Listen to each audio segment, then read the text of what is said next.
said, net 25.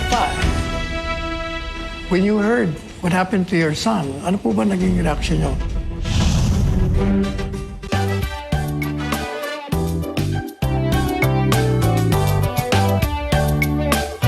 Welcome back sa Ito ang Tahanan!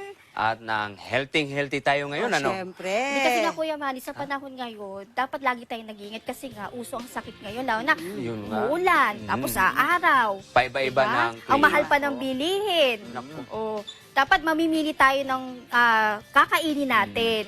Yun nga, kagaya na sinasabi ko kanina, dapat balance ang pagkain natin. Oo, Tama ba, totoo Kuya yan. Diego? Yes. Totoo yan. Kasi sa panahon nga natin ngayon, paiba-iba ang klima. Biglang kanina, maaraw, biglang uulan. Konting ambon lang, sipon na aabutin natin. Kaya kinakailangan din natin mag-take ng mga vitamins, katulad ng vitamin C, di ba? At Para may hindi lang yan, protection at tayo. kasama na rin yung pag-ehersisyo dahil Oo. para sa immune system naman, malakas. Oo. Katulad ko, mami ako, chinecheck ko yung anak ko, yung ako anong babaunin nila, yung mga pagkain nila, sinusuguro ko na may fruits din para naman may variety. Para syempre, malusog talaga sila, lalo na, nga, minsan nababasa sila ng ulan, ganyan. At kasama sa mga naapektuhan kasi kapag hindi malusog, yung pag-iisip minsan nakatulala ka, no? Lalo sa ano, lalo sa mga estudyante, sa mga anak natin, 'di ba? Papasok sa school, kung masama ang pakiramdam nun, hindi makakaintindi ng ituturo ng kanilang teacher 'yon. Kaya dapat mahalaga talaga ang kalusugan. Kaya nga ang may kasabihan na health is Wealth. wealth. Ito, panoorin natin kung paano niya namiminti ng kanyang kalusugan. At naniniwalang ang kalusugan ay kayamanan. Okay. Panoorin natin at pakinggan natin ito.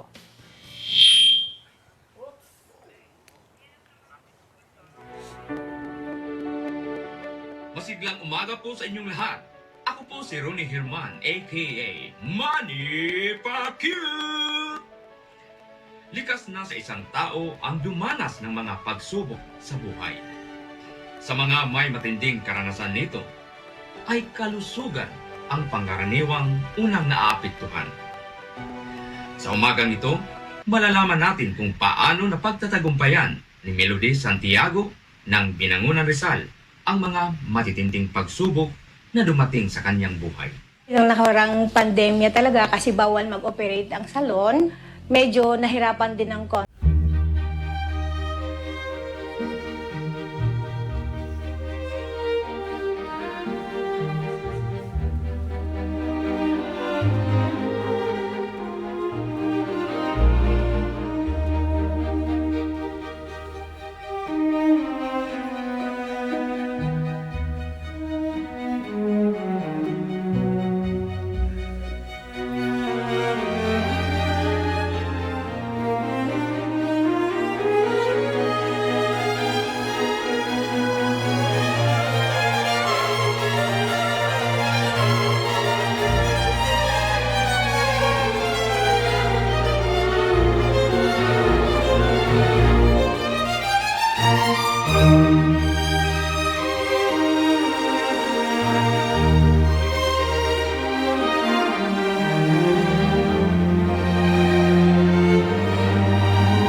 beautification field. Ako yung nagpo-promote ng kagandahan ng mga kababaihan.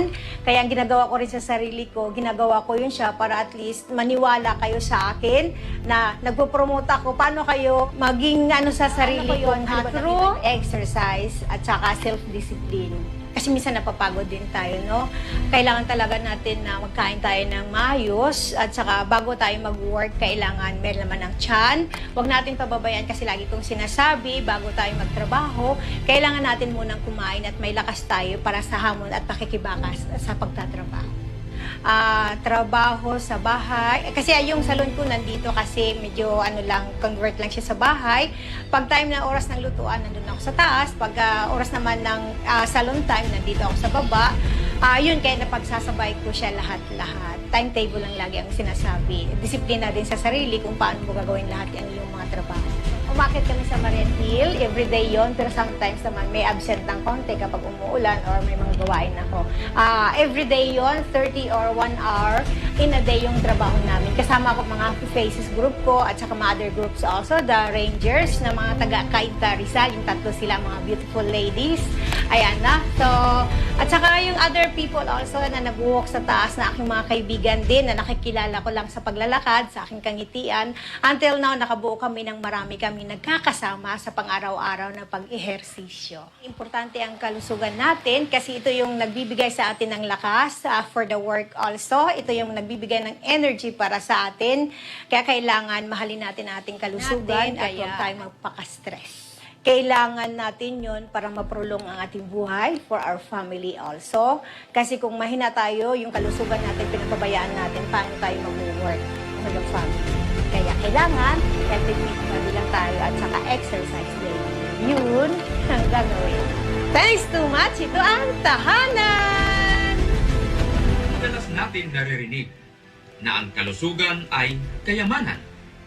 Sa katulad ni Melody na anumang pagsubok na dinanas ay hindi nagpatinag. Sa halip, mas lalo pa niyang iniingatan at pinahalagahan ang kalusugan.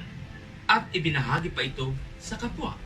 Pinatunayan niyang mas mahalaga ang kalusugan kaysa kayamanan.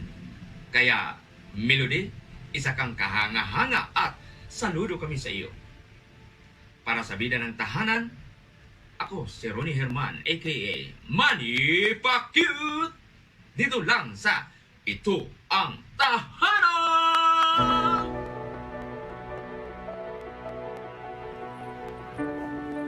Ayun, thank you, Ate Melody. Thank you, Ate Tuloy Melody. lang ang buhay. Oo, biruin mo yung kanyang mga problema, dinaan na lang niya sa mga pag-ehersisyo.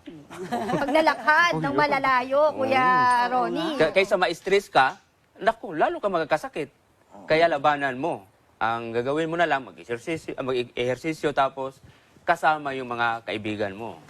Saka, Kuya Ronnie, dumanas siya ng pagsubok, pero doon sa kabila ng mga pagsubok na naranasan niya, Yun, oh. nagtagumpay siya. Kaya nga, maraming mga pagsubok